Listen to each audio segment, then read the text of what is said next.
綠色氫能嘅好處有好多，包括零排放、100% 利用可再生能源，可以運送到世界每一個角落，可以隨時發電，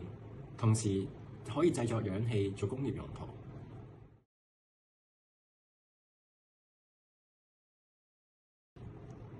綠氫由生產地運送到城市，再輸入到氫能車入邊嘅氣缸，跟住車入邊嘅氫能系統就會利用燃料電池，將氫同埋氧結合，生產電同埋水。生產嘅電力就會推動摩打，令車輛前進。我哋一齊睇一個運作原理啦。首先透過太陽能或風力發電，然後利用電解水產氫技術，將水嘅氫同氧分離，之後我哋就會得到綠氫啦。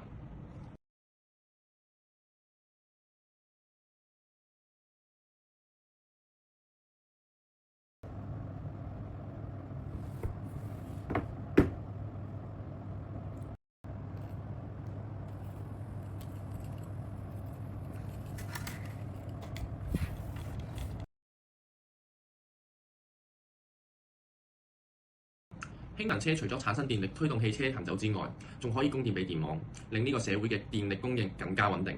例如汽車喺閒置嘅時候，我哋就可以利用佢嘅氫能發電供電俾電網，減少電網嘅負荷，仲可以喺汽車閒置嘅時候作出貢獻。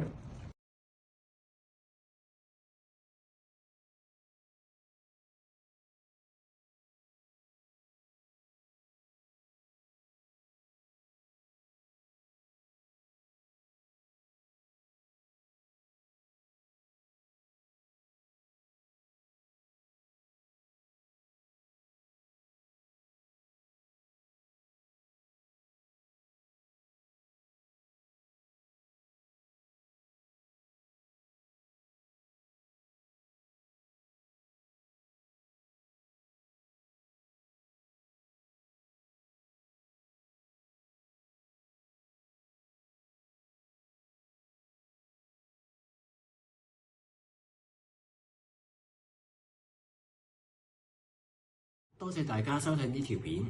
我哋希望綠色氫能可以喺社會有充分嘅使用同貢獻，令地球達至可持續嘅長遠發展。多謝大家。